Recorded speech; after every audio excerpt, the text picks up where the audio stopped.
Broncos fans who dared to look at the product on the field this season saw something unusual. The Broncos wore their road white jerseys at home in the preseason and last Sunday. Our Marshall Zellinger explains why.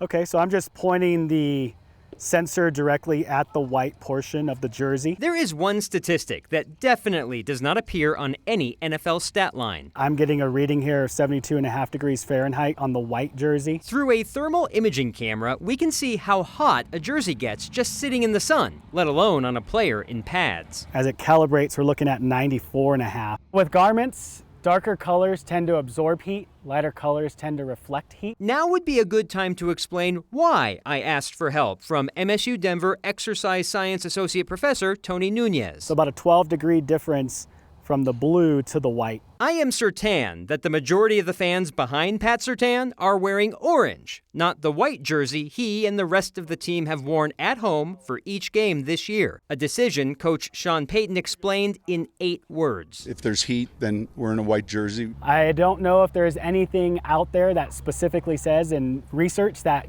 wearing a lighter garment helps eliminate heat, but there's certainly some information on wearing a darker garment causing more heat storage. On Sunday, the Broncos will wear their orange jerseys for the first time. Now I'm up to 86 and a half. Orange appears to be a cooler choice than the blue in temperature and style. But the Broncos are in a dark jersey because the Buccaneers, who are at home in Tampa, chose to wear white.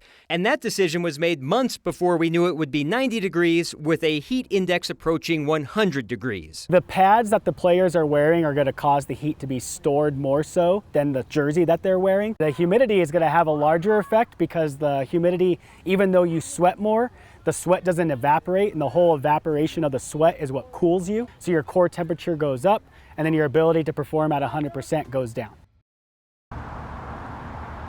All this conversation about jersey color fails to take into account the giant fans and spritzers that the teams have on the sidelines, Kyle.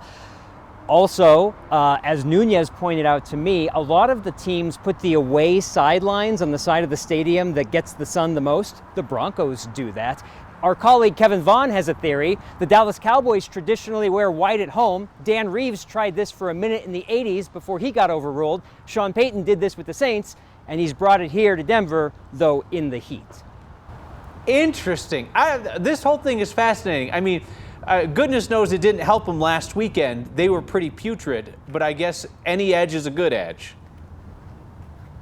Well, the Steelers were wearing black. It didn't seem to hurt their performance. Although I will say, if you really want to cool off, you should wear a jersey that is really a blouse, because the breeze coming through here, that'll cool off any NFL player. I was supposed to say, Marshall's sporting the popular new knee-length look in the Broncos jersey. It's fine, Marshall. Don't be ashamed. They're bigger men than you or I. Thank you for that.